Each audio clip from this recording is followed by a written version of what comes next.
Good morning, everybody, and welcome to Hangouts and Headlines, December 9th, 2022. It's Casual Friday. Welcome, everyone. I'm glad that we made it here to the end of the week.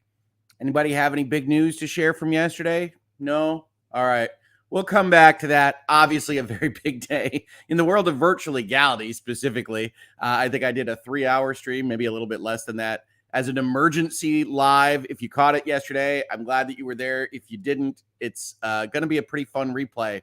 But it does look like the rest of the year and maybe the rest of next year are going to be a very busy time here on the channel. So please bear with me as we go through the Federal Trade Commission's lawsuit to block Microsoft's Activision acquisition, the biggest deal in the history of the gaming industry. So if you happen to be a mergers and acquisitions lawyer with a video game themed acquisition based channel, yesterday was pretty wild, and it's going to continue to do so. If you didn't see that news, now you know. We're not going to talk about it, I don't think, that much, except to the extent that Hangouts wants to ask questions or otherwise have conversations about the Federal Trade Commission, my feelings about what they have done so far or otherwise.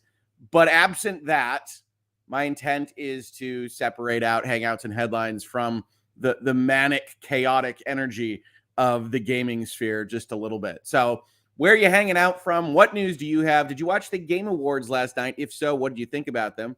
And the weird security breach there at the end. Just a wild night. I actually enjoyed it. For a little behind the scenes, I was chatting with some of my lawyer colleagues here on YouTube while we watched the Game Awards together, as well as my colleagues on Bitcast, which makes a little bit more sense. And we had a lot of fun conversations watching what is one of the world's weirdest award shows kind of continue this particular year. But let me know what you think, if you saw any of the winners, if you like that. Akarugi says, hey, yesterday's stream was a 2.1 thousand live view stream. Yeah, a lot of people were interested. A lot of people are still watching. And we're very likely to go over the amended complaint. So, just rack up the sleep debt with me.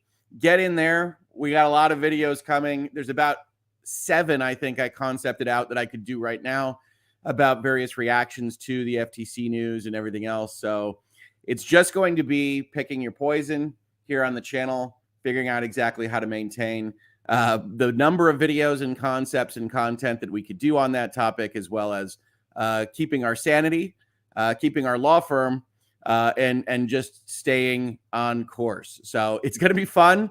Already planning out exactly what that's going to look like, but you can be promised that if you're interested in that deal, and you should be, it's one of the bigger events in gaming history. We'll be covering it here, as we have already with 50 plus episodes. And I'm glad so many people are interested in talking with me about this particular topic. But yeah, it's going to be interesting. And certainly this particular Friday, after a very productive, very long week, you look at the road ahead and you're like, okay, we're gonna have to climb some mountains. We're going to have to jump some hurdles. It's going to be fun. We're going to have a lot of interesting talks here. But at this particular moment in time at 7:30 a.m. on Casual Friday, it does look like a daunting future of things to cover, discuss, and otherwise engage with. So hang on. We're all going to be in this together. It's going to be great. Nicole says, good morning from Rochester, Michigan. Good morning, Nicole. I hope you're already having a good morning in Michigan. It's still very early yet here, although not as early as for those folks to the west of us. But I hope you're having a great day. Secret McSquirrel says, I'm here for Mercury. Now, do you think she means the planet, or is there like a Mercury dealership nearby? I could go either way on this. The Hot Dog Man, morning, Mr. Hoeg. Good morning, the Hot Dog Man. I like the formality of the there. It's not just Hot Dog Man. It is the Hot Dog Man. Good morning indeed, and I hope you're having a great Friday already. Kibble Wet 97. Good morning from New Jersey. Happy to catch you live while I get ready for work. Hopefully this is a helpful stream to have you get ready for work. If you looked at the thumbnail for this, or you're just clicking without looking at the headlines at all, thank you. That's awesome. You saw that we are doing an article that the Hollywood Reporter put out 2 days ago that was very interesting. It was also pretty highly speculative. And we're going to look at that article and a couple of the reactions from one of the people most implicated in that article, James Gunn, the director of the Suicide Squad and Guardians of the Galaxy, who is taking over the DC cinematic and video game and animated universes to create some kind of Marvel competitor, and some of the stuff that got reported and how he reacted to it. And we'll talk a little bit about whether it was reported too early, what kind of damage it's potentially doing to these relationships, and how we feel about leaks in general. So just going to be a fun kind of conversation. It is Casual Friday. I don't pretend that the future of the DC movie, video game, animated TV experience is all that important in the grand scheme of the universe, but it is fun to talk about. And so we will be talking about it this morning. Annalise says, I'm hanging out from Roanoke, Virginia. Awesome. There's also a the there at the end, so I don't know if this continues. But that's great to see you, Annalise. I hope Roanoke, Virginia is treating you well. Julie Godey says, Christopher Judge had lots to say. Christopher Judge plays Kratos, the main character in Ragnarok. And it appeared from his speech, he got the first award last night, if you didn't see this live, that they weren't going to limit anyone's speeches at all, right? I think if you watch an award show, you're kind of familiar with this cadence. Somebody gets up to have a speech. There is some time limit that presumably they understand. They've been given the rules. Maybe there's a clock up. Maybe there's a light or something along those lines. And then music plays you out to get you off the stage. Well, Christopher Judge, who is a relatively well-known actor, got up there, and in prior years of the Game Awards, people basically weren't allowed to give speeches, or they had to be very, very short indeed. Christopher Judge gets up there, and I swear he talks for 10 minutes. It is the longest award speech that I can recall, absent something like a Lifetime Achievement Award or sometimes Best Director or movie or something along those lines. And I thought during that speech that they had no time limit at all, because it didn't make sense to not start musicking off when he's just meandering and wandering in the wilderness, at least rhetorically. Saying nothing about God of War Ragnarok as a game. I said enough about that on Twitter last night. Yeah, they play him off after an inordinate amount of time. And then what's interesting about that is that this might have been a shift in the actual presentation of the Game Awards, or it might have been something that was known beforehand. Actual video game people that make video games and are thanking their studios, their friends, their parents, whatever it is, they're getting played off in like 30 seconds, 45 seconds, something really short, as compared to just letting Christopher Judge up there. And then a whole host of what I will charitably describe as older actors that just went out there and didn't have any idea where they were and just were rambling. Al Pacino was there rambling like you just caught him at the lobby of Caesar's Palace. I think Mike Mazdin was there, also just kind of rambling about nonsense. Man, on the one hand, I think the Game Awards are a disaster every year.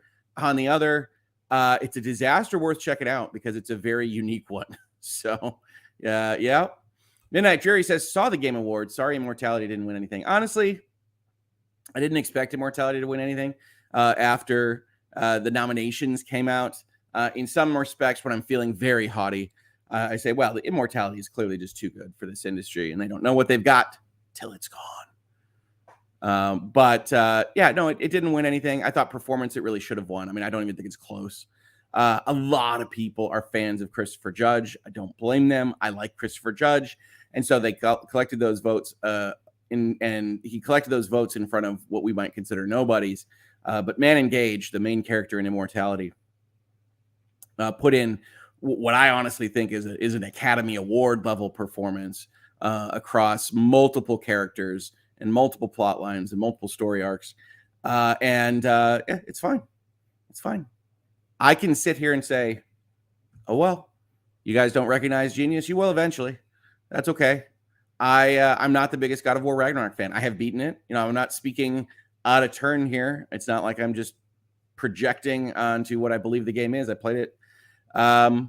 If you love it, I'm very glad if you love it. But it is not my favorite. It's probably my least favorite of the Sony originals in some time. They did announce Hades 2, though. Hades is great. Hades 2 will also be great. Although it is interesting, one of the things we've gotten from Supergiant, the company that makes Hades, is interesting new worlds and interesting new takes on games every time. Like, they haven't made a sequel before. And so I have to admit, I had been wondering what they were working on next. and working on Hades 2 is perhaps the least kind of exciting project that they could have, but more Hades is good Hades, so I can't get argumentative there. I like people talking about the Game Awards. This is fun. I wasn't expecting this. Tyler, I think Judas looks awesome. Best Game Awards in years, in my opinion. Okay. Still too many ads, but gotta pay for Al Pacino. Wow. Yeah, Judas is the game by Ken Levine, the original kind of mind behind BioShock, whose most recent stuff I think is BioShock and BioShock 3, BioShock Infinite. But yes, it does look like he is returning to that well of somewhat cerebral first-person play. It looked like a BioShock game in Judas. I'm a little concerned about the title. I have no idea what he plans to pontificate on. I'm not nearly as enamored with his thoughts on various political structures in BioShock or just generalized racism in BioShock Infinite. So we'll see. We'll see. I'm feeling haughty this morning, I guess. I don't know. We could talk about it. But I hope it's great. An Arrow, Immortality, and Xenoblade got robbed, definitely. Has Xenoblade got, no awards? That's pretty crazy. Xenoblade Chronicles 3 is kind of a magnum opus type game, like an old school Final Fantasy. And it certainly deserved at least some attention.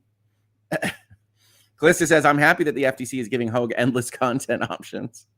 I said it during the stream yesterday, but I'm very thankful to Microsoft and Activision and the state of California. We'll just do it as a Game Awards speech, right? And I'm very thankful towards the Federal Trade Commission, Chair Lena Khan, the CMA, of course, Europe as a whole, just as a continent. Thank you, Europe, for just making this the story of the year and probably the story of next year in this space. We'll cover it, but man, the twists and turns are going to be substantial. So it will be interesting to follow. For whatever reason, StreamYard jumped me way ahead, so we'll see if we can catch up here. Robbie Dobby ordered a Brains hat for my husband yesterday and had to get a Brains t-shirt for myself as well. I almost wore my Brains hat today. Casual Friday feels like a Brains Tavern type day, but that's actually a great point that I can bring up right now. Co-counsel wanted me to add. If you look at the top bar, which you probably can't see here, the shipping on the store for Christmas is basically by December 10th. As you might note, that's really, really close. It's December 9th today. So if you do want to try to get something that is available for Christmas, holiday gaming dyno, colorful, ugly sweater, Brains mugs, whatever it is that you're looking for, and you want those available for Christmas or just the holiday season in general. Today is probably the day. Tomorrow, we do have a warning here that weather in Western Australia is causing delays. So sorry about that if you're in Western Australia. But just to keep that in mind, because after that point in time, we can't promise they will be there when you need them. So thank you very much, Robbie Dobby, for checking that out. I hope you enjoy those. I love Brains. I actually have maybe I'll put it on camera at some point. I actually have the like the white white and black ink version of Brains that we're going to put a frame around, signed by the artist that I'm really excited about, and we'll put that up. And maybe we'll have it in the background. I don't know. We'll get a background again soon. Deidre says, good morning, Hoeg and Mrs. Hoeg from Southeast Ohio. Spending my mornings with you. I love spending my mornings with you. Heart emoji, spending my mornings with you. Thank you, Deidre. We love spending our mornings with you. You guys are all fantastic in this space.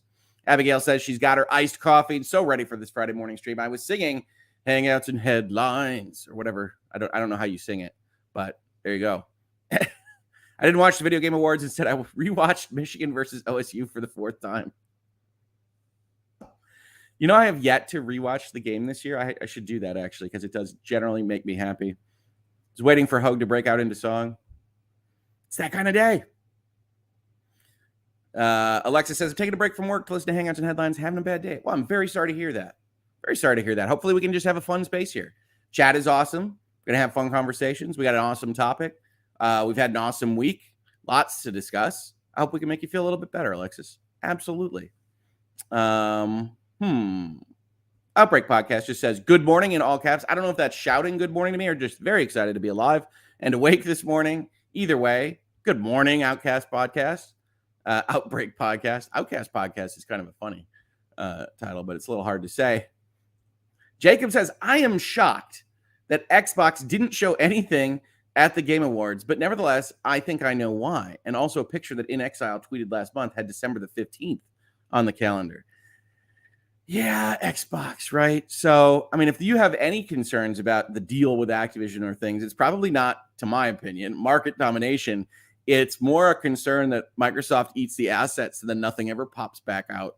And I know they're still getting transitioned. They're still getting through the pandemic. They're still figuring out what their operational pipeline is. And yet, it is still a little bit disturbing to see them gobble up just developers and then not really put out games. It's like we need we need you to be making the games if you buy them. That's something that we'll have to talk to Phil Spencer about at some point, right? Good morning from Brazil. Excited for the game we have later today. Good luck, Brazil, in your game. Yep, World Cup still going on. Very exciting time. Certainly for the people and countries that are still in it. says the American. But I wish you luck, Brazil, certainly. Claire says the Game Awards sounds like the perfect watch for a drinking game or bingo. Absolutely.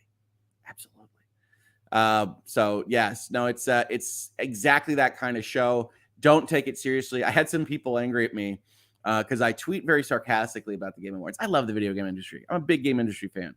I tweet sarcastically about the Game Awards because I just don't think they've ever gotten the formula quite right.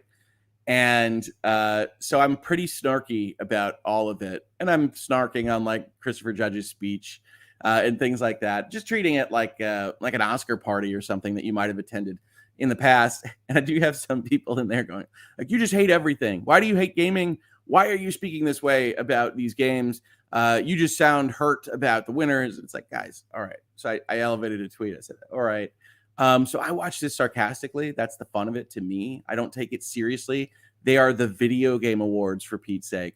But absolutely, I will try to put this in one thread. Mute this thread. This isn't my normal pose or normal tone talking about these things. So apologies. But it was funny. Haughty Hoeg. Yeah, I got that. Yeah. Game Awards were decent, says Russell. Still feel that Teenage Mutant Ninja Turtles was underappreciated. They were. That's a heck of a game. Absolutely. Britt with the super chat early in the morning. Thank you so much, Britt. More people should take Gervais's advice, Ricky Gervais. If you win, come up, accept your little award, thank your agent and your God, and deleted for family-friendly stream. Yeah. Escort yourself from the stage, I'm sure is what the end of that message is. Yeah. It's weird because I would actually love to hear a little bit more from the developers, but it's never that way. And it's always filled with people that are either tangentially related to video games, like they appear in a cameo or something like that, or that are just clearly just paid by their agents. It's just like, Pedro Pascal shows up, the Mandalorian, because he's in the Last of Us series, and they look, all of them, completely dumb. And it just never comes across quite right. It's a very highly produced, expensive looking college community theater broadcast, right? And that's interesting. It's an interesting tone. Horizon DLC PS5 only is nice to see. It's interesting to see, isn't it? They sold you a game on the PS4. I don't know how you feel about that if it's PS5 only on the DLC, but it is interesting. Ooh, Calista says she missed the Hades 2 announcement. Yep, Hades 2 announced. Death Stranding 2 announced. Some games that are looking really interesting. You already heard about Judas from Ken Levine's studio. Not a gamer, but the kid in the house came in to show me Al Pacino at the awards thingy. Yeah, looking like he has no idea where he is. And I don't even know if he actually had a speech or he just said, I'm going to wing it. But it was interesting. Claire says, I'm currently replaying Bayonetta. Has the issue about the original voice actor been sorted yet? It's been sorted insofar as the original voice actor was discredited because she was playing games with the truth. And so nobody really has a problem with Bayonetta 3 at this point right now. As we surmised, by the way, when we read her statements or watched her videos in the first place. But it was a little bit sad to see. Everboard Saga, I know this isn't virtual legality. But the FTC docs say that the Activision Blizzard King trial date is set for August. Does that mean the deal is on hold in the States till then? Well, this is more complicated than that. I will probably do a video on what a preliminary injunction is and why it matters that the Federal Trade Commission didn't ask for one. But suffice it to say, the deal technically isn't on hold. The parties can do what they like pending the litigation, but there is a condition to closing that there is no litigation. The parties are not likely to close over that. And so they can continue to move forward with whatever other steps they have to meet conditions and be ready for closing, but for this kind of thing. But the three regulators are by far the biggest item remaining on their checklists. And so effectively on hold isn't quite right, because you can always settle with the Federal Trade Commission. You don't want to be going to trial. It's just a matter of whether the Federal Trade Commission isn't interested in any discussions. So it could be on hold. It depends on how kind of obstinate the agency is, but it doesn't have to be. It's a long runway from here, and Microsoft's going to keep pushing on that. You saw CWA, the union statement last night. That is another content topic I might cover. I also want to talk about the important dates to this, both the dates that, as you mentioned, August of 2023, the hearing is set for, as well as the dates when the penalty price for the deal falling apart to Microsoft change in the future, and as well as the preliminary injunction case in the FTC's lawsuit against Facebook for their attempted purchase of the VR company Within, which is right this second at trial. Opening statements were yesterday. Quite the crazy day for the FTC. And that is slated to end in December. So I want to walk through with everybody like the dates to know, because I think that would be useful. But no, it's not really on hold, but it is in limbo. I hope that helps.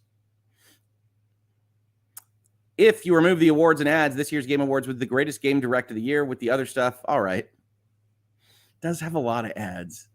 It has a lot of ads. It has a lot of silly speeches. It has a lot of weirdness in it.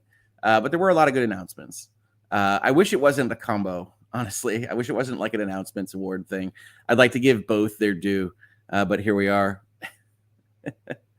Jacob says, Hoeg, the pre-show woman host, was talking to the public when the public was simping. I don't know. I mostly what I was looking at, much like a real award show, Game Awards, was the pre-show host had a very interesting outfit. It looked almost like the Manamana Muppets.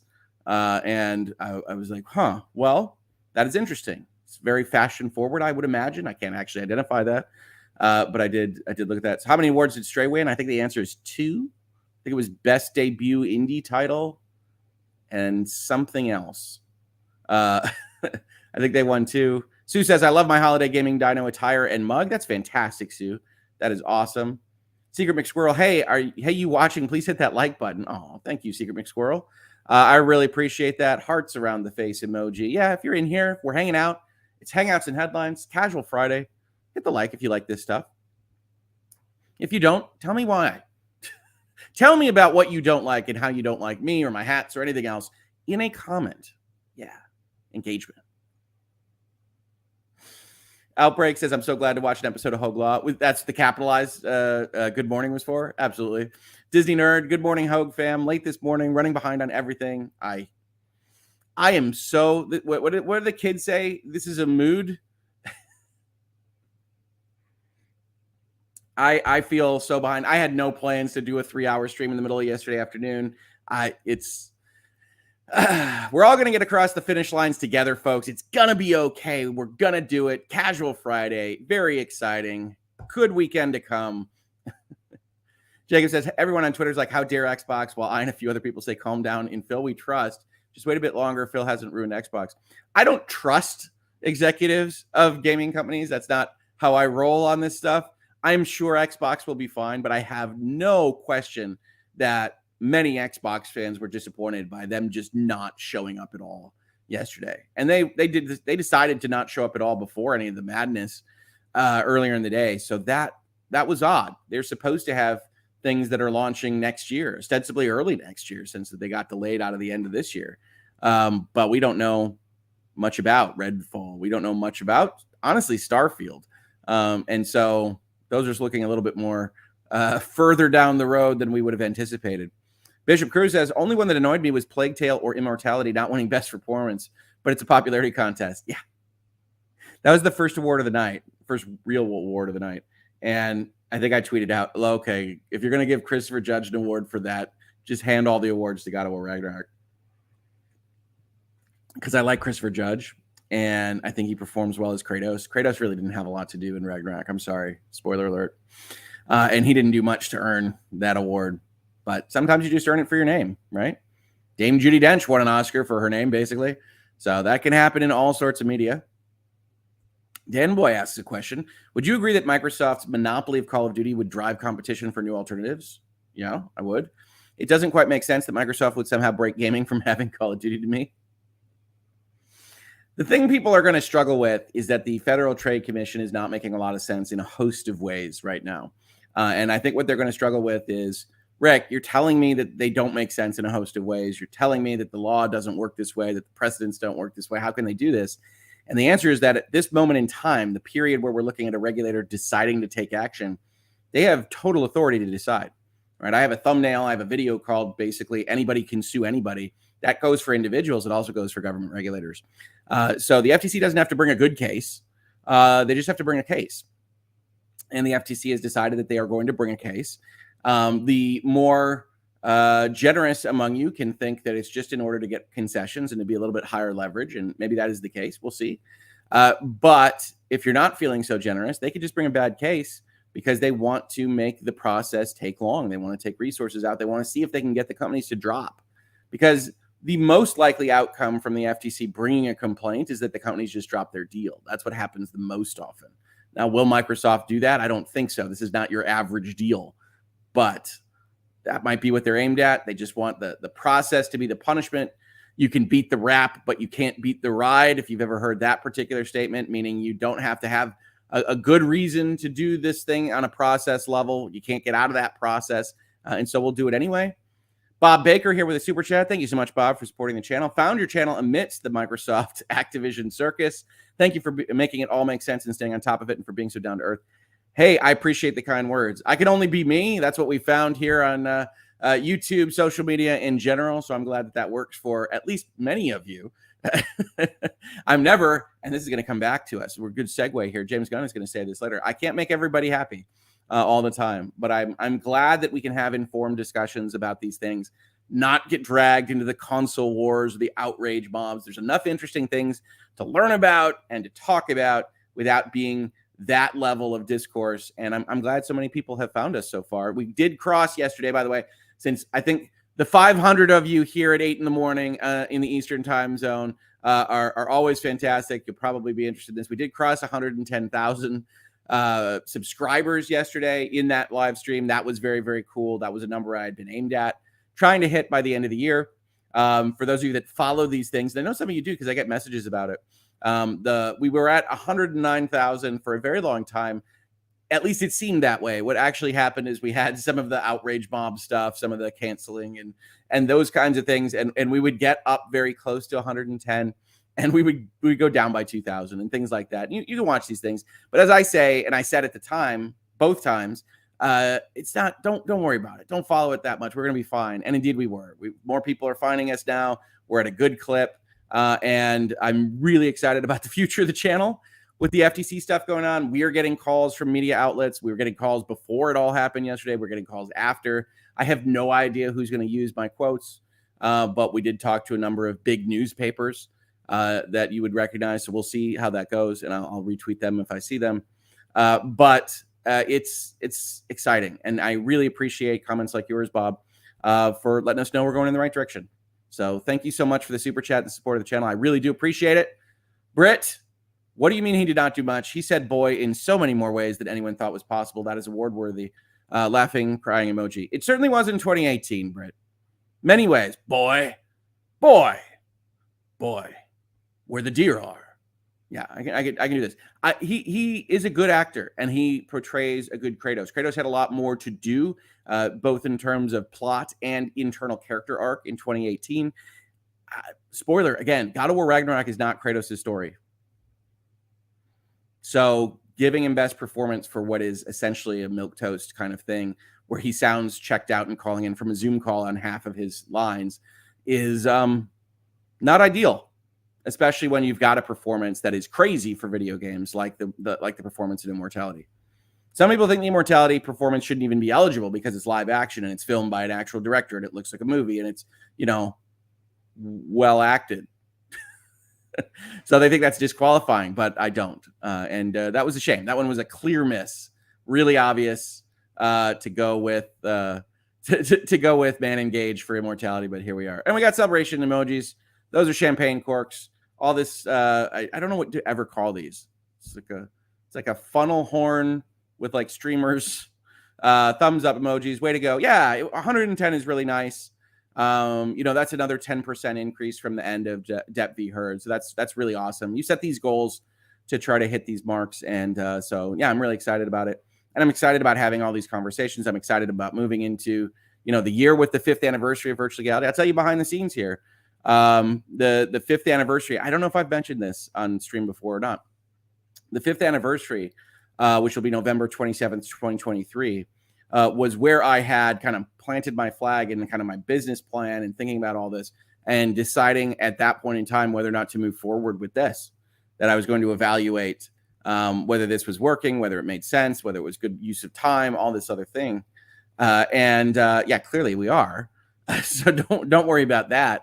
But whenever you're kind of planning these things out, when Hoeg Law starts, you think about where it is that you want to be and what you want to achieve. When the channel starts, you think about what you want it to do. And this has gone far beyond what I ever thought it could do. But yeah, the 5th anniversary is going to be one of those where you say, all right, what do we do? Do we invest in this thing? Do I get a real light and camera?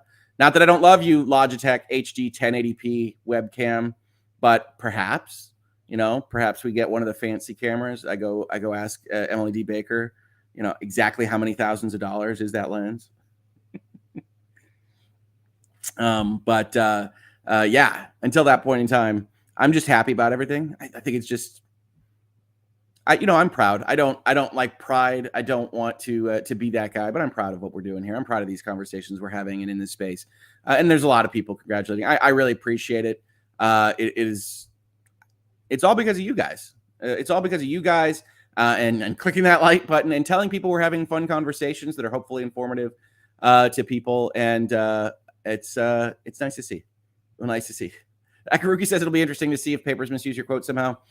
Here's what I will say about the quoting process, right? I've now been doing this for a long time because I made friends with some journalists, I think really back when this started, give or take. So you can see me in a couple of outlets. There are journalists that are really smart and really good about both using your quotes as intended, not recontextualizing them, not cutting them off in midstream or thought, and even sometimes in checking to make sure that you feel like you were properly quoted. That last step I don't find to be necessary if I trust you, but there are journalists I won't talk to that took my quote and then kind of reframed it to mean the opposite and had an agenda in the article that they were writing and then tried to get what I said to match that agenda, even if I was directly opposite of it. And they're not, we don't give quotes to them anymore. So journalists can do that. It's an act of trust to give a quote to be quoted in a publication. And I was working with some new journalists yesterday. We'll see how it goes. Jacob, did you know that Kratos said boy in God of War 2018 all the time? Not because that was in Judge's script, but because under the development, they didn't come up with a name for him? No. That Atreus wasn't decided upon until late in the day? That is a very interesting piece of information. Legends of Zelda Tears of the Kingdom, or Tears of the Kingdom. They really haven't explained. Award-winning without even being released yet. Anticipated Game Award is beyond silly. It doesn't matter. No, okay, so I think it actually highlights the point that I would say. People get too invested in this stuff. These are people you don't know with different tastes than you, voting on things across a collective so large that not everybody will have even played or seen all of the entrants. And people get excited about who wins and loses. And this is where I get funny comments from my Twitter. It's like, oh, you just seem upset about who won.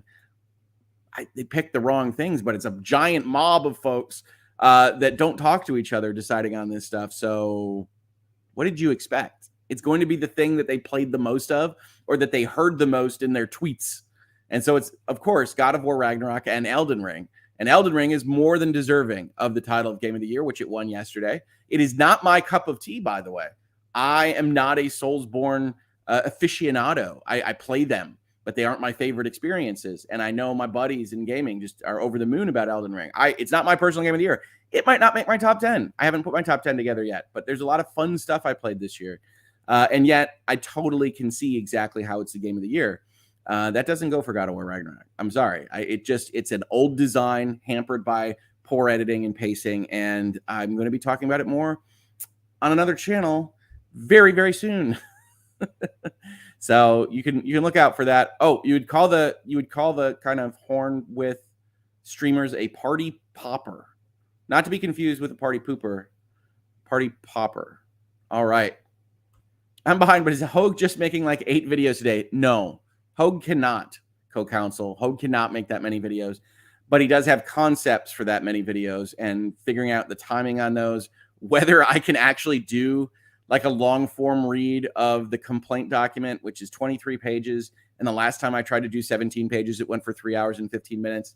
And I could already feel my voice from doing 5.5 hours of video yesterday is not awesome. So we'll see on that. Technically, I think the order of operations should be hitting that first, but I don't know. I got a lot of people asking me to cover various aspects of this. Whew.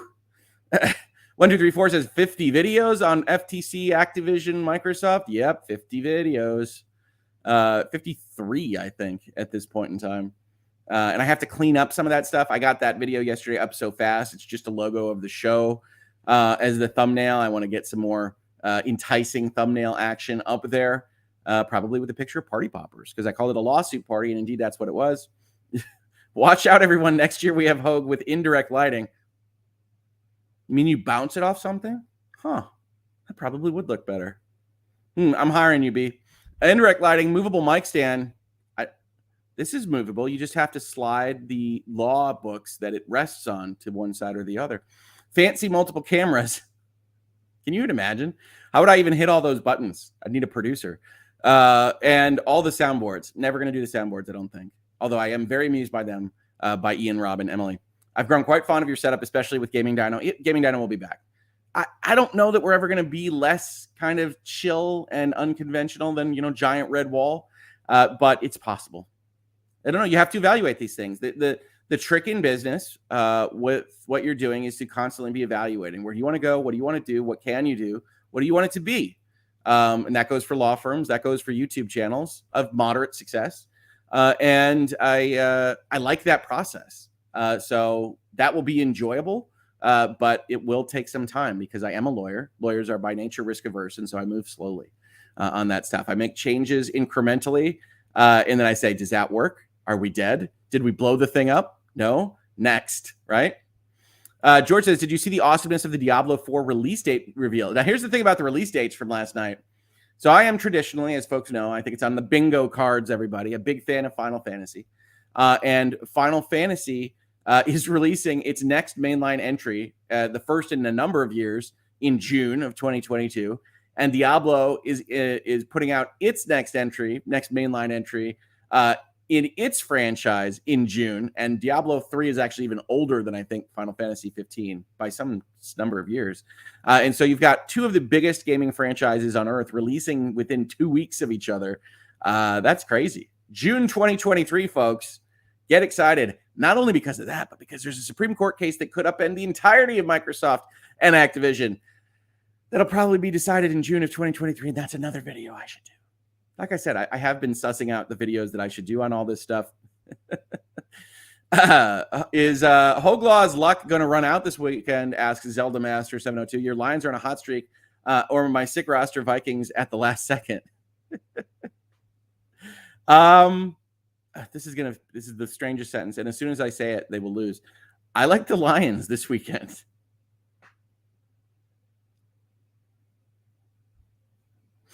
Things I never say. Things I never, ever say. I need to take time off when Final Fantasy 16 comes out. I never do that, but I'm looking forward to it, says Callista. God, I hope it's good. It really, every time it shows in trailers, does not look like a game for me. I'm not going to lie. I'm not going to gild the lily on this. It doesn't look like a Final Fantasy, and it doesn't look like a game for me. I will buy it. I buy Square Enix games. I like Square Enix's weirdness, but I am more hopeful than optimistic. We'll see how it goes. Are the Lions favored? Awesome. Remember Netflix venturing into mobile games? Asks Just Eva. Just saw Immortality being offered on my iPad Netflix app. We'll give it another go. Immortality will be my game of the year. Usually I'm a little bit more cautious about telling everybody what my game of the year is, but it's so obvious to the way I talk about things, and it's so clearly game of the year for me. There's a lot of other good games I will talk about on that list, but Immortality is so obviously the winner for me. All right. So we went 10 minutes over on Hangouts. We're just having fun. It's casual. We don't have to worry about time limits or deadlines here. Let's talk about DC. So this Wednesday, do check out the store before before the deadline runs out. This Wednesday, The Hollywood Reporter, in their Heat Vision column, and I do like that The Hollywood Reporter names their various columns. I think their legal business stuff is called THR Esquire, and there's some cute stuff that they do with their various column names.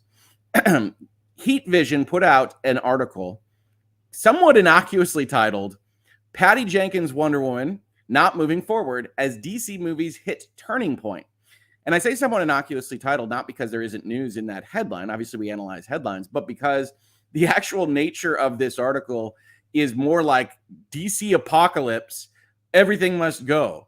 And that's what's actually in there. That's why it's treated that way by everybody that's reporting on this. But it's just, I was interested when I put this headline up. I didn't remember what the headline was. When I put this headline up on the thumbnail, going, oh, that's not that doesn't, for the actual amount of news you have here, I don't even know that the Wonder Woman is the most important part. All right. New DC studio heads James Gunn and Peter Safran are in the final stages of prepping their multi-year plan ahead of next week's pivotal presentation to Warner Brothers Discovery CEO David Zaslav. And if you've been following this, we've covered the kind of transition at Warner Brothers here a couple of times in Hangouts and Headlines. David Zaslav was the Discovery guy. He basically took over all the stuff, and he's been cutting costs. Let's just not put too fine a point on it. He has been axing jobs, axing movies, consolidating back office support, and basically making the company as a combined entity into a leaner, meaner machine. And certainly the acquisitions lawyer in me looks at that and says, hey, he could be streamlining it for a flip to sell it to someone else. Don't know exactly what the overall plan is, but costs are a concern. Very recently, he brought in James Gunn and Peter Safran as this combo platter to run DC after it did look like their original choice just declined on them, either based on tumult at the company or otherwise. And so they're looking to change up DC. The rumors at the time were that they wanted to make DC into Marvel, insofar as Marvel was able to put combined movies together and grow the pot for all of the movies and then sell Avengers films and to just figure out a way to have an interconnected universe where, as it turns out, they want you to have an interconnectivity with their comic books, their video games, their animation, their TV, and their movies, which as a logistical principle, I say good luck to you. But what happened is they needed the new management, the new creative heads of DC to go and figure out what that looks like. And this is Hollywood Reporter reporting on what they think happened when they decided on this before they actually present their ideas and get a green light or red light from the bosses at Warner Brothers. So what's interesting about that is that this is not only speculative reporting, it's speculative reporting before the decision makers get to it.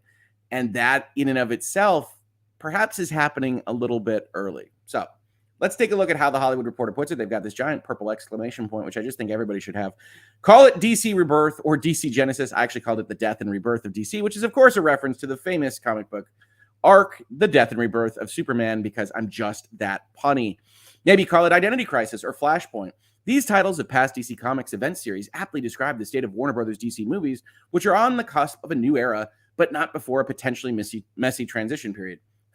So just in terms of the art of writing, so I get it with this. I get it with the puns. I don't know that you actually need to then describe the reason why you're using the puns. It actually seems a little bit clunky to me, but okay. A cleaning of the slate is common when a new executive team is put in place to run a studio or division, but there is likely little precedent for the amount of Clorox James Gunn and Peter Safran could spray as they prepare to launch DC Studios and guide superhero movies for the next half decade and beyond. I'm always interested in when The Hollywood Reporter and Deadline do this more than most. A brand name. You wouldn't just use bleach there? Cleaning solution? Why the Clorox plug? I don't know. Anyway, they're saying that James Gunn and Peter Safran are cleaning house, right? The duo in recent days flew back to Los Angeles from the snowy city of Aspen, Colorado. That's where I make my best decisions, from a ski chalet in Aspen, just so you know, where they were huddled in deep planning and now, like holy figures coming down from the mount, have sets of commandments or a DC Bible in hand, or at least a working blueprint. Gunn and Safran are expected to meet next week with David Zaslav, the Warner Brothers Discovery CEO, who is radically reshaping the media company and who hired the duo in October to lead a newly launched film and TV division. This is actually an interesting point on the timing, right? So they get hired, they sign the contract in early October, and here in early December, they are coming back with what they hope to be at least a decade of planning for what it is that they should be putting their resources in. And I also like radically reshaping is a fairly genteel way of saying laying off seemingly everyone under his purview. The pair will unveil to Zaslav a plan that is expected to lay out their vision, although much of their plan, which insiders paint as still a work in progress. So hang on. We've got anonymous insiders leaking this to the Hollywood Reporter. So we have to take that with a grain of salt. We also have to note that it is possible that someone very closely tied to Warner Brothers, James Gunn, or Peter Safran are deliberately using the Hollywood Reporter for purposes unknown. We don't know exactly why they would leak this. It's possible that they think that there would be a negative reaction to it and they want to stop it, or that there would be a positive reaction. They want to use it to prove that it'll work to their CEO. No idea. We can't know, and that's the problem with anonymous sources. And one that is yet to be approved in respect to the plan is being kept deep in the Batcave. Details of several possible paths forward are trickling out, and at least one path not being taken has also been revealed. So the reason the headline of this story is about Wonder Woman 3 is because that's the most solid piece of information. Now, I like the original Wonder Woman movie. Wonder Woman 1984 was an absolute disaster in storytelling. We'll come back to that. So it's not a surprise that Wonder Woman is one of the movies deep in the spotlight on this. But it is a bit of a surprise that they're otherwise axing Patty Jenkins, who looked to be on the upswing of her career, and maybe isn't anymore. Multiple sources tell the Hollywood Reporter that Patty Jenkins' Wonder Woman 3 is not moving forward and is considered dead in its current incarnation, meaning the Patty Jenkins Wonder Woman. Sources say that Jenkins, all right, Hollywood Reporter, that's right in front of the words. So sources say that Jenkins recently submitted her treatment co-written with Jeff Johns, and that Gunn and Safran, as well as Warner Brothers Pictures, co-chairs and co-CEOs Michael DeLuca and Pamela Abdi, broke the news to the filmmaker, telling her the project, as it stood, did not fit in with the new but still unfolding plans. Jenkins directed and co-wrote the previous two movies starring Gal Gadot and released in 2017 and 2020. No decision has been made about next steps. I actually didn't realize she co-wrote the first movie. I'm not positive that's correct, but it is possible that she had some input on that. And then she solely wrote, I think, the 2020 version.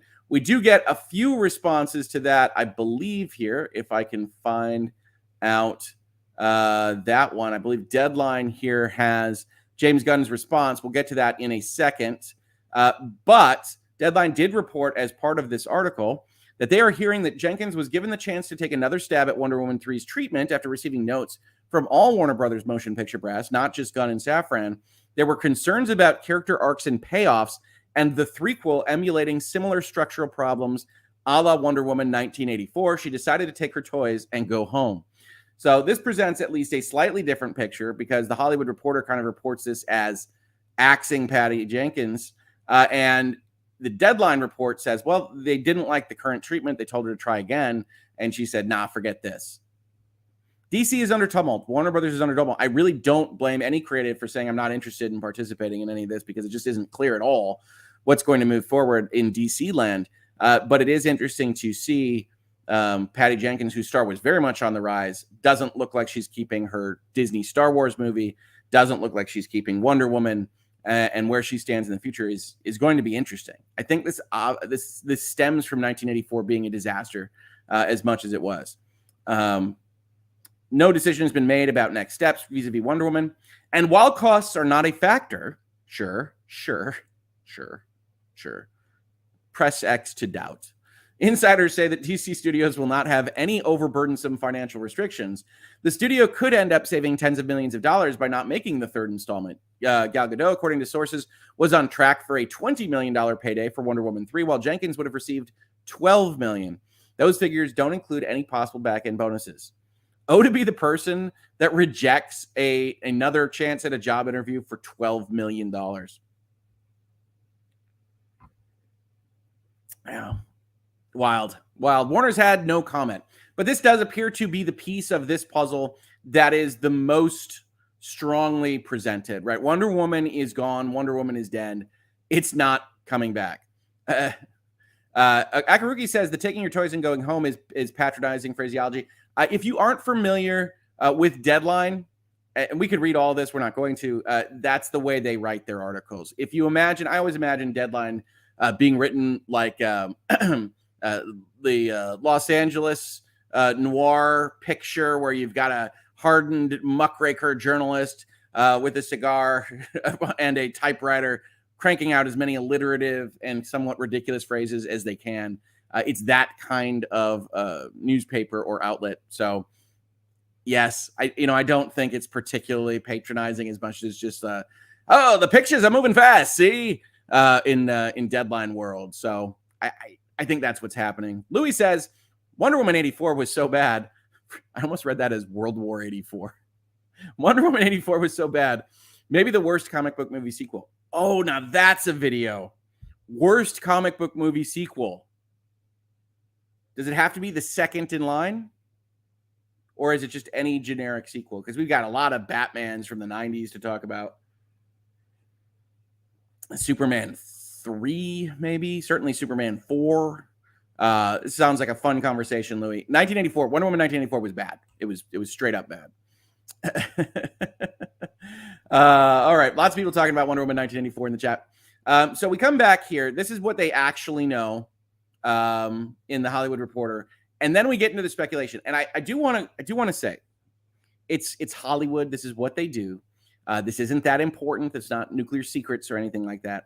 But I do think this does approach pretty close to having actual effects on the real world in terms of movies getting made, actors knowing what's happening, directors, staff members, probably more important, people that aren't going to reject a $12 million deal, not knowing what's happening.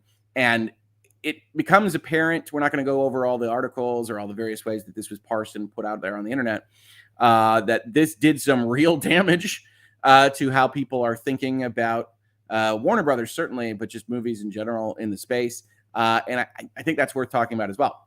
It is unclear how any future Wonder Woman movie and Gadot's portrayal of the hero would fit into the new DC plan. In a bit of a head-scratching timing, Gadot tweeted out of the blue a thank you to fans Tuesday, the day before this article, saying she was grateful to be allowed to play the heroine and role model, adding, "Can't wait to share her next chapter with you."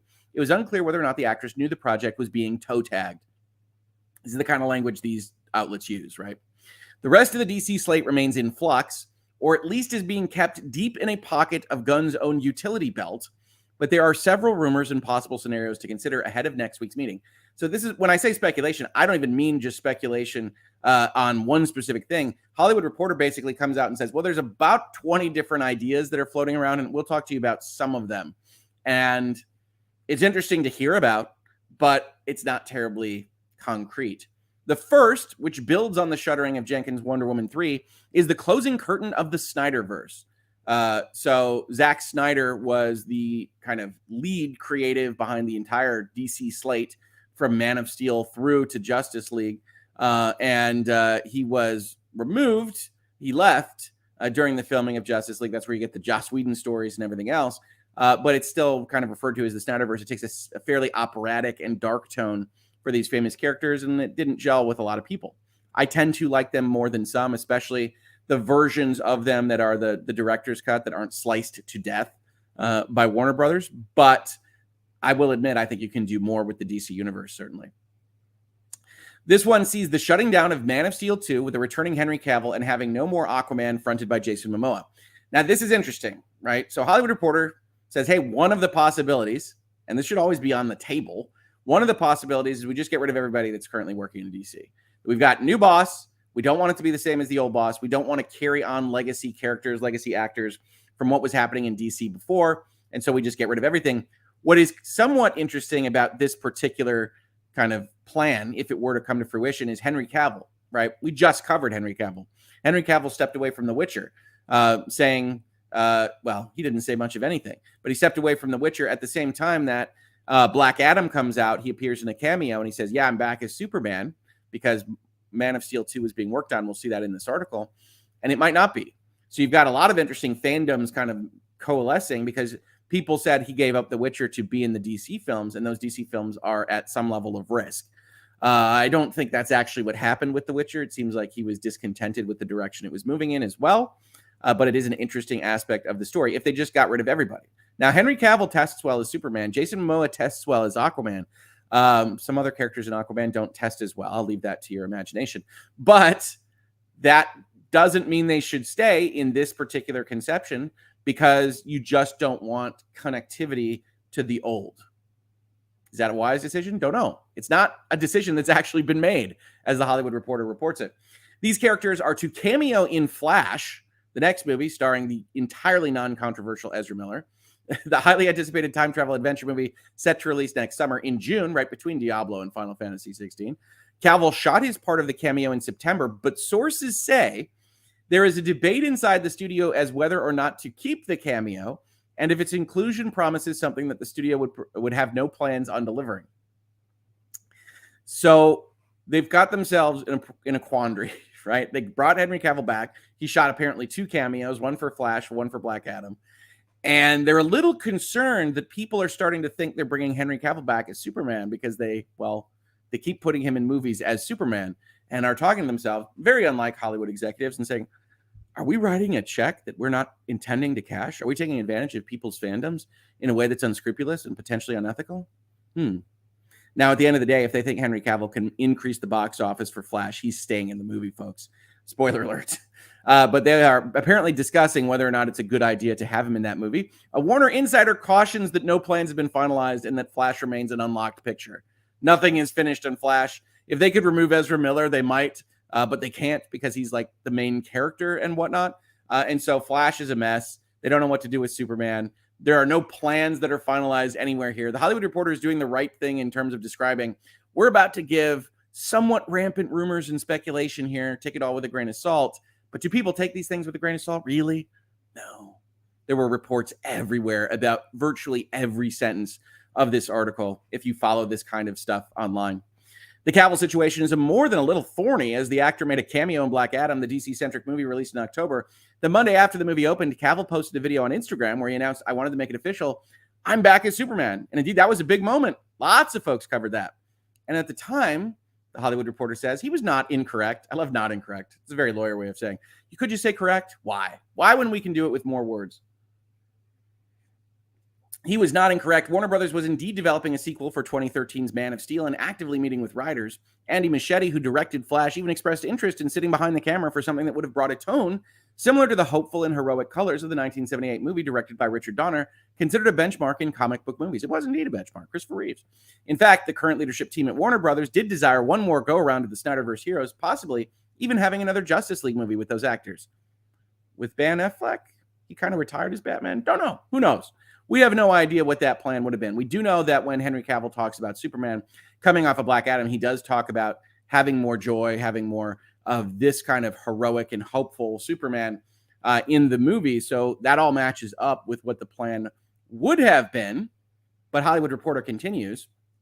That was before Gunn and Safran began formulating their new and still in flux plan. So understand that the timeline here is very condensed. Black Adam only came out over the summer. Henry Cavill only announced his coming back as Superman in that same time period. Gunn is hired in October. They go and make this plan, and now they might not be having that movie done at all.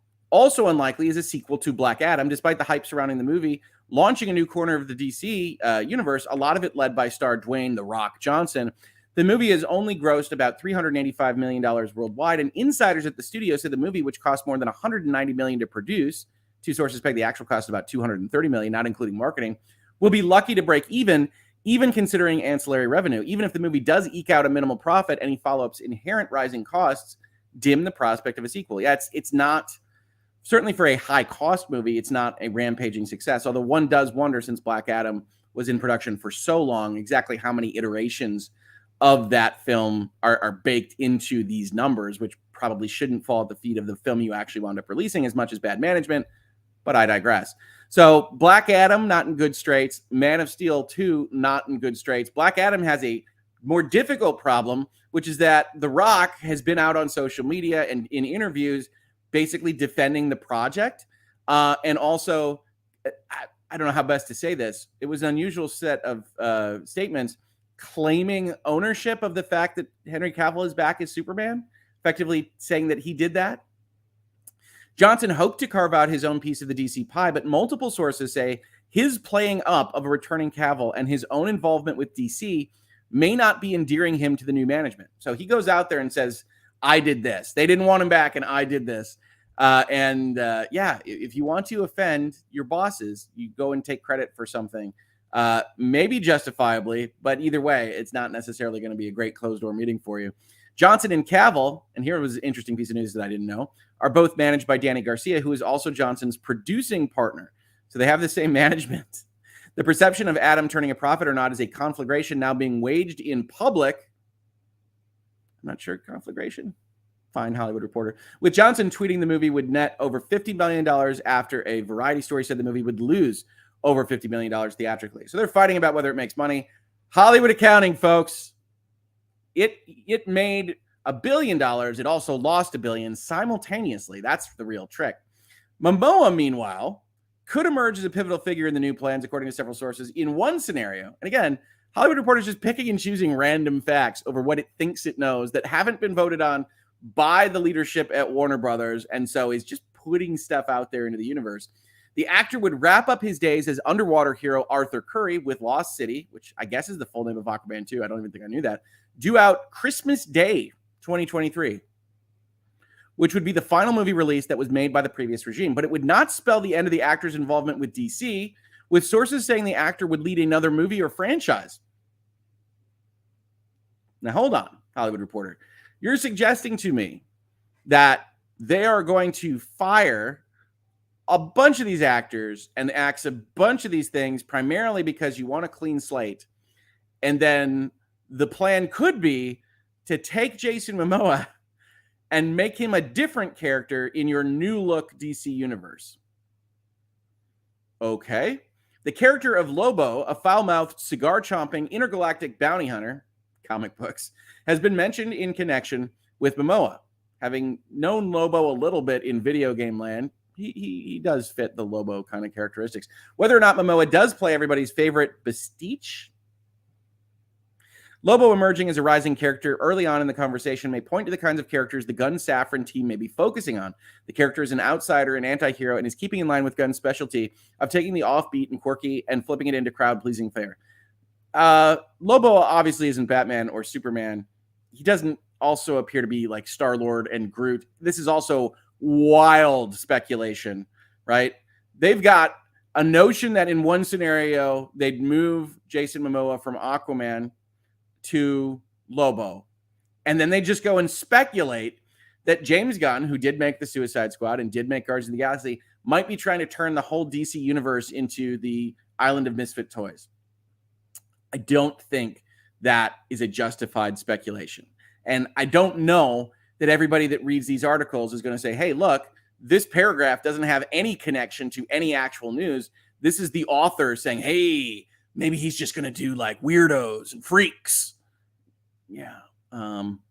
There's no reason to believe that. Jason Momoa fits kind of the mold of that particular character. You have Jason Momoa under contract. Jason Momoa likes working with you. You say, how can we continue to work with him, but we still want to axe Aquaman? That could be the kind of thing that you at least float. You float these things. You see what the president, you see what the executives want to do. We're in the brainstorming phase. Hollywood Reporter got its hands on and just is going nuts. Part of the plan could entail a truly fresh start and having no baggage from any previous regimes as they set about resetting how DC movies and shows are made. That, however, does not take into account the possible success of movies like Shazam, Fury of the Gods, coming St. Patrick's Day, which is also the day that the new Star Wars Jedi game comes out, on which Safran is a producer. Oh, now, wait a minute. Hold on. Are you suggesting to me now, Hollywood Reporter, that the new heads of the studio that also produced one of the movies might be more gentle with that movie that they produced? The more you know. And Blue Beetle, August 18th, 2023, which I think we're actually looking forward to in Hoeg House because my daughter's a little bit obsessed with Cobra Kai, and that stars one of the main Cobra Kai people. Would that plan include forging ahead without the actors who inhabit those characters and recast them, even if those movies prove to be box office hits? Zachary Levi, hardest hit. Bring back Chuck. Observers are convinced the plan calls for an interconnected story universe, and there is rumblings of the establishment of a creative brain trust. The brain trust may already be rolling in some capacity, as sources say that Safran had in recent weeks been meeting with writers at his Los Angeles home in an effort to hone the presentation, gathering feedback and ideas for the plan. Maybe. One part is that Gunn's Safran agenda seems likely not to touch, at least for now, is the Matt Reeves Batman universe in which Robert Pattinson dons the cowl of the Caped Crusader as the world's saddest Batman.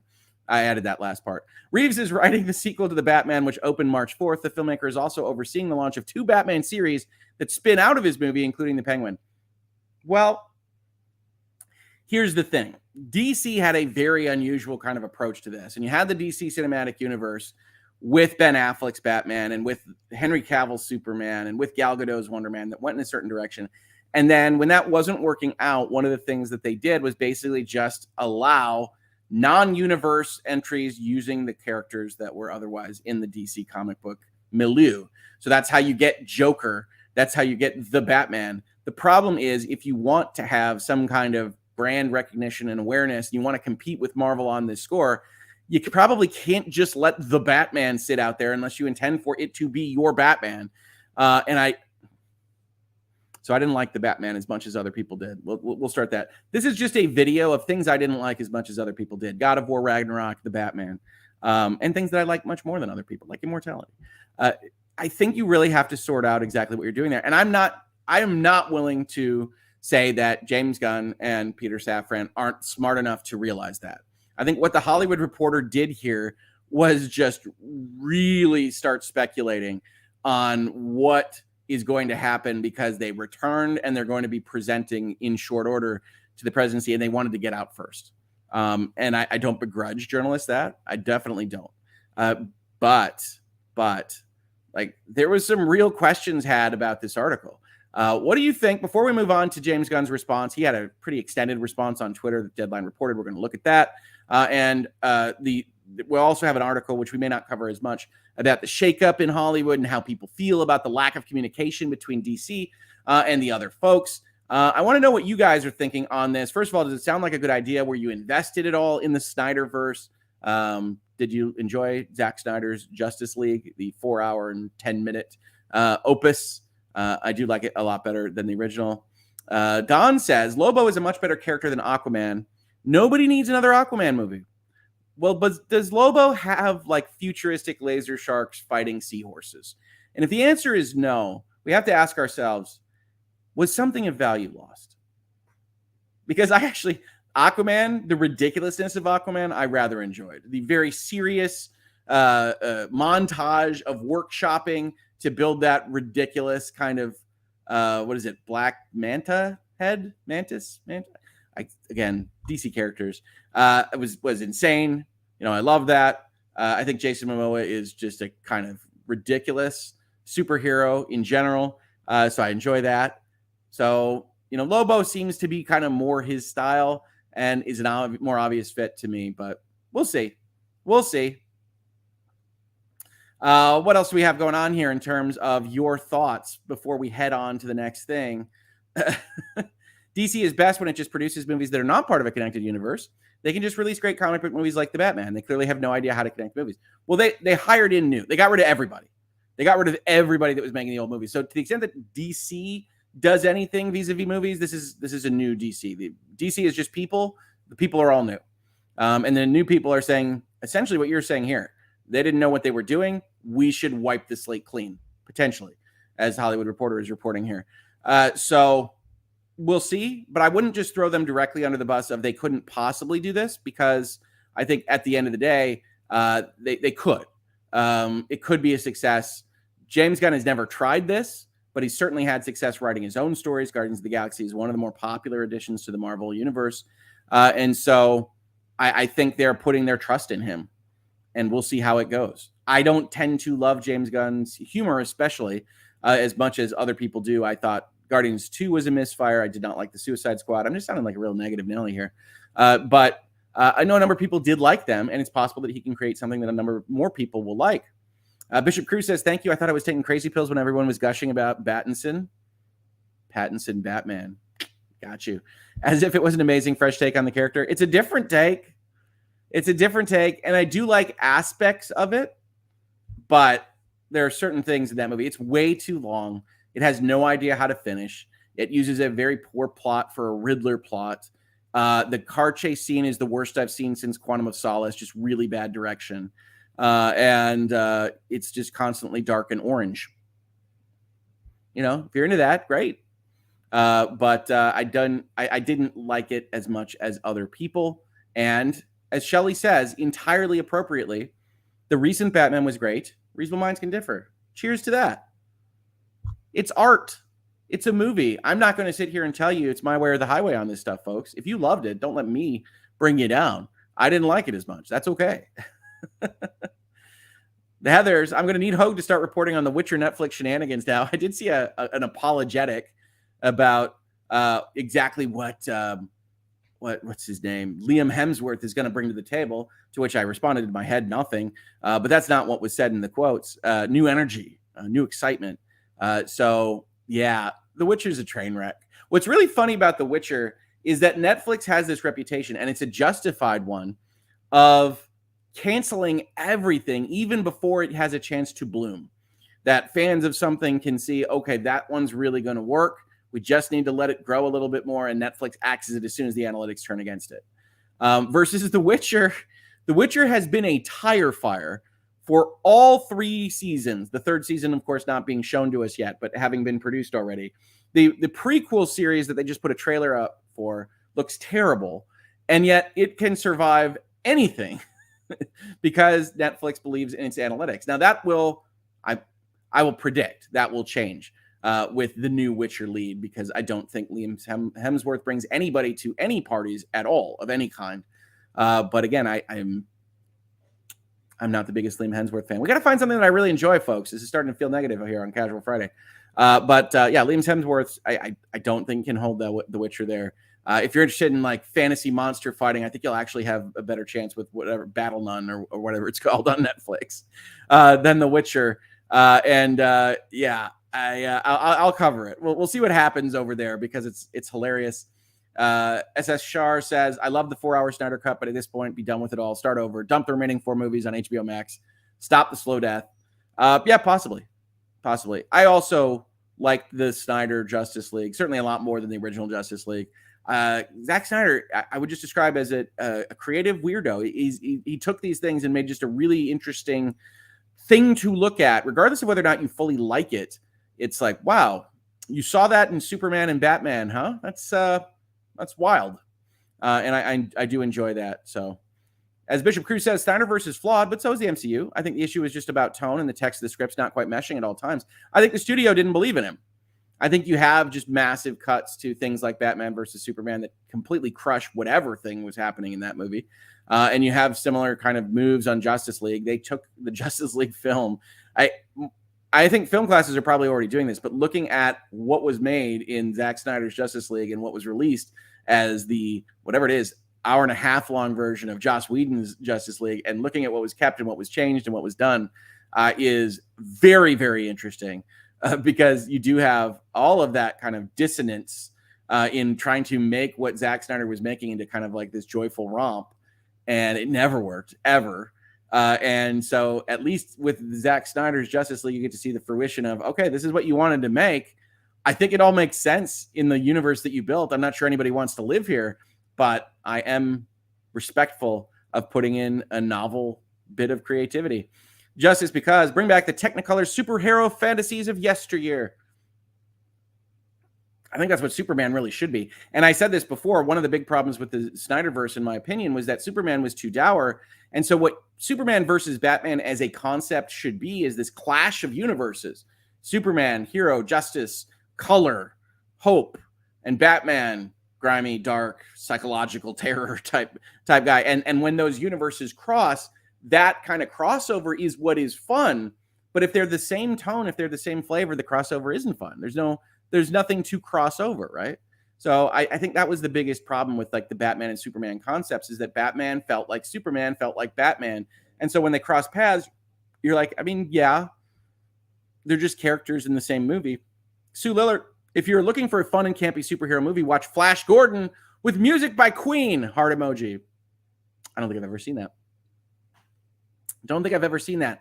I am familiar with Flash Gordon. There was a Sega Genesis game that I really enjoyed called Flash Gordon and the, something like an Indiana Jones subtitle that I really liked, but I don't think I've seen the movie. Kelly Clancy says, you know why Spielberg is so great? He changes it up. Gives me something different each time that doesn't follow formula. Well, he does love tonal things. He does love kind of the bonds of family in general. But yeah, Steven Spielberg has spent a long time making different kinds of movie with a good eye. So I like Spielberg. I'm interested in seeing his movie about making movies. Always fun when they do that. So we'll see how that goes. You need to watch Flash Gordon's stat. Okay, I'll add it to the list. I do need new stuff to watch all the time, so I will add it to the list. Britt had a super chat I think I missed from earlier. Diablo 3 is 10 years old.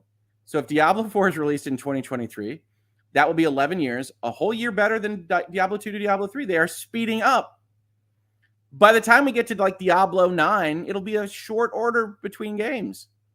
We'll probably be dead, but it's okay. Happy thoughts on Casual Friday. What a day. All right, let's see how James Gunn responded to this. Not well, as you might imagine. So Deadline reports on this, and I'm using Deadline here. It's primarily James Gunn primary tweets, but I don't like reading down the tweets if I can avoid it. So they report on what James Gunn said. In regards to the news that came out yesterday, so this is a Deadline article on Thursday, yesterday to us, including buzz that the newly announced Henry Cavill may or may not reprise Superman, as well as other possible turnover of DC stars and franchises. Gunn says today, some of it is true, some of it is half true, some of it is not true, and some of it we haven't decided yet whether it's true or not. And I think that sounds right from even what the Hollywood Reporter said it was reporting. I think Wonder Woman is done. That seems pretty true. And everything else is in various states of undress, we might say. Now, I do have to point out, we talk about writing a little bit. We talk about rhetoric. I highlight some of these sentences. We're diagramming sentences here today in Hangouts and Headlines. And I have to point out, Deadline said, basically as the sentence, the optics doesn't look good optically. Editors, people. The optics doesn't look good optically. So if you ever think you're reading an article and you're like, that didn't make sense to me. I don't understand what that said, as I often do. Probably something like this occurred. And it's not you, it's them. That writing is just like second, third, fourth priority at outlets in some cases here. Gunn continues, and true, when a new studio head or football coach comes in, they want to make it their own thing and not pick anyone's scraps. And I actually tweeted this when I saw this article on Wednesday night. That said, yep, new boss always wants to make his own way and mold his own vision. And sometimes that works, sometimes it doesn't. We'll see. Certainly as a Michigan football fan, I am a fan of the current and reigning back-to-back Big Ten champions. Hey, everybody. There was a period of time not so long ago where we had a parade of head coaches come into Michigan and decide that we didn't want to be a power football running team. We were going to be a spread offense, air attack thing. And that was a tire fire. And then someone after that came in and said, we don't want to be a spread offense, air attack thing. We're going to go back to power football. Problem is that when the first guy tried to make us into an air attack thing, he didn't have the personnel to do that. As he started to get that personnel, he was fired. The new guy came in and said, I want to go back to power football. Didn't have the personnel to do that. And lo, you get 20 years in the Michigan wilderness. But not these years, friends. Not these years. So, yes, it is the normal course of business. It can also go disastrously wrong. So, get excited. We're making big changes over at Warner Brothers, so we'll see what happens. They want to make a cohesive story. Peter and I chose to helm DC Studios knowing we were coming into a fractious environment. I thought I was really the only one that regularly used fractious, but more power to you, Mr. Gunn, both in the stories being told and in the audience itself. And there would be unavoidable transition period as we moved into telling a cohesive story across film, TV, animation, and gaming. Am I wrong, chat? Do you read this the same way? This seems like a little bit of shade. We are moving into telling a cohesive story. Is that a little bit like, unlike our predecessors and their craziness, never really pulled that off? Feels like a little shade. Paige is coming into the chat saying, "Oh, sports, yes, you can totally botch a coaching transition. It is no fun." I feel you, Hoeg. Buffalo Bills fan here. We had a really, really long slump. I really like the Bills right now. Wish the Lions would have beat them. Think they should have, but I really like the Bills as a team. I really like Josh Allen. So I'm looking forward to watching the Bills. They're one of my sub teams because I often need one when the Lions do the Lions. Do not mention Rich Rod's name. You made me mention Rich Rod. I didn't say Rich Rod. I knew from the first press conference he was not a Michigan man. Go Blue, May's Heart, Blue Heart, May's Heart. Yeah, I didn't say the names. We had a sequence where the new boss came in, wanted to realize his vision, didn't have the personnel to do so, didn't care. And that can happen as coaching. That can happen at companies, right? You've probably experienced this in your life, member of chat, who I'm talking to anonymously and on an aggregated basis, where somebody new comes in, buys the company, otherwise gets hired to run the company, doesn't do the way things the same way, and doesn't gel, doesn't connect with the current staff there at the same rate that the old boss did, and remolds it to their vision, which might be to blast off into success, or it might be to scuttle the whole ship. I'm sure that you have worked through some of those things, as I have in the past. We do have some kind thoughts for the Lions. Really like the Lions this season as a 49ers fan. Lions are coming around. I still think the coach will make absolutely idiotic, nonsensical decisions if faced with a stress moment towards the end of the game. But I think we're just going to have to live with that because he clearly motivates and coaches up his team. Kelly C says that is not an approved name to be talked about on Casual Fridays. Do not say Rich Rod. We'll have to make like a list of Rick's not allowed to say things like Rich Rodriguez. Same goes for the head coach who shan't be named, for the H coach. Okay, is this like the Candyman or Bloody Mary? Rich Rod. Hoeg. Hoeg is really close to Hoeg, actually, in terms of sounds. The Heathers, my partner has been feeling himself after Michigan beat Ohio State. Well, hey, how he spends his time is up to him, but certainly the Ohio State game was a very exciting moment for Michigan fans. If Warner Brothers had let the Snyderverse play out, it would have been done by now, and having a reboot wouldn't be an issue. It's a fair comment, actually.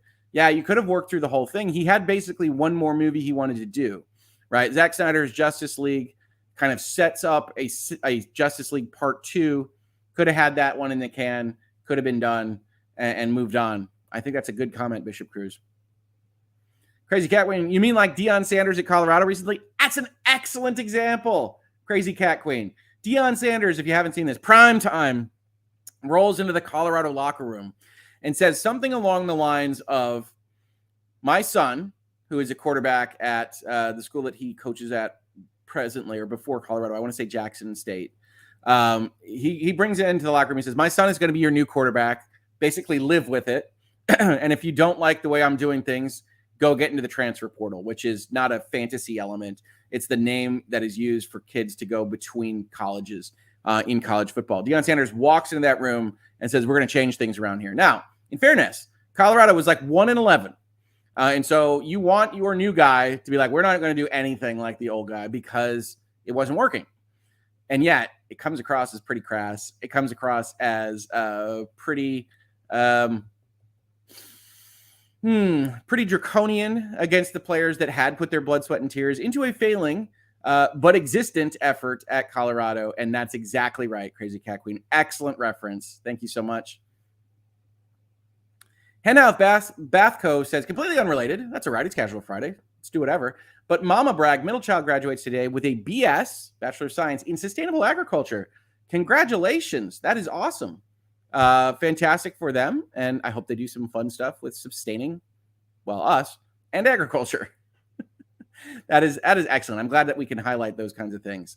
Kelly, see, those are the negativity names that are not allowed to be spoken during this magnificent season.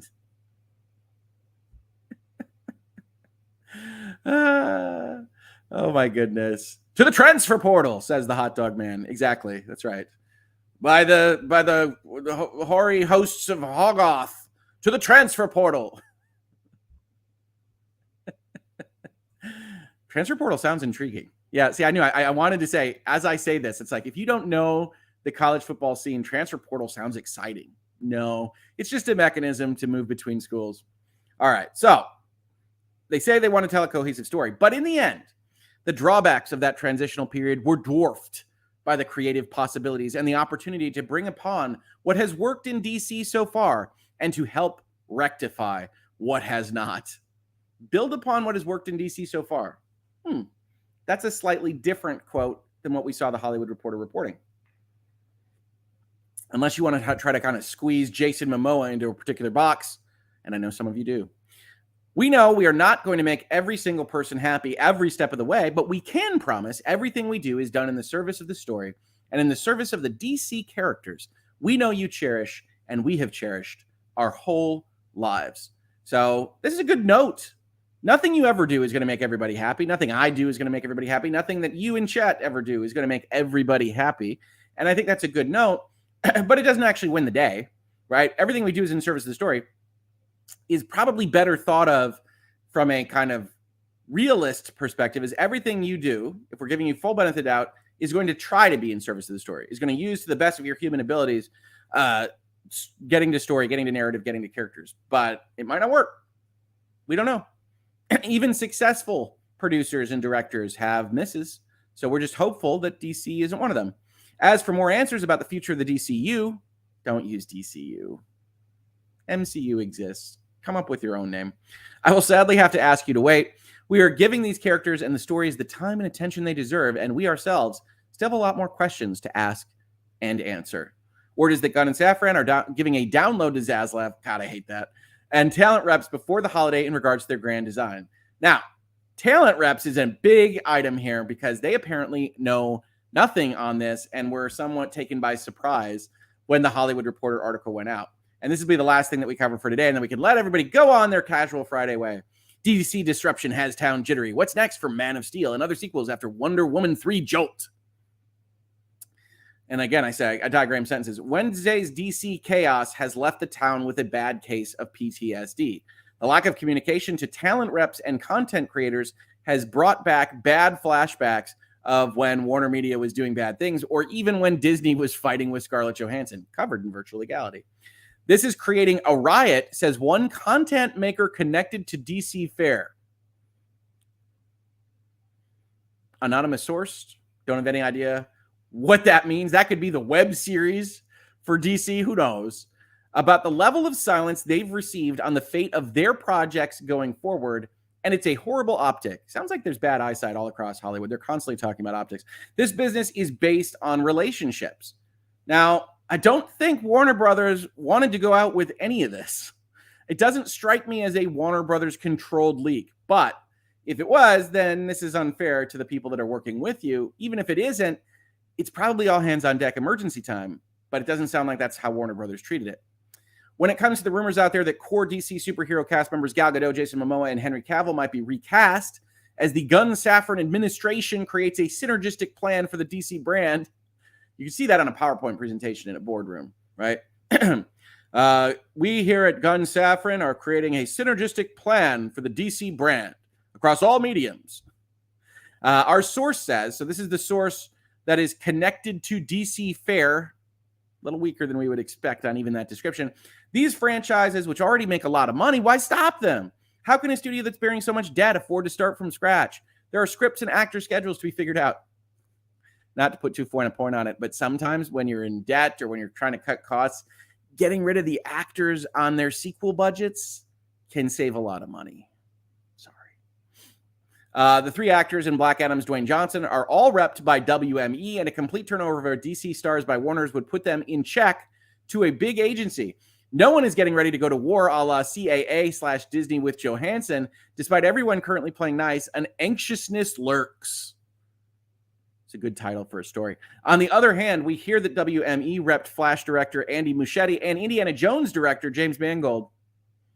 I like James Mangold's work. I hope that he is not in the future described as Indiana Jones director.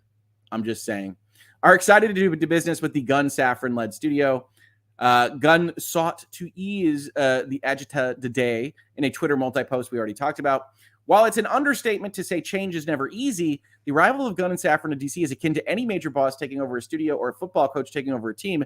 They're going to bring their own vision, and more likely than not, history will be rewritten. Give the guys some credit. They're setting out to make a more cohesive franchise like Marvel. More from Gunn here, talking about all these various movies. That's all I actually wanted to say. It is interesting to see Deadline kind of carrying water for the prospect of a complete restart.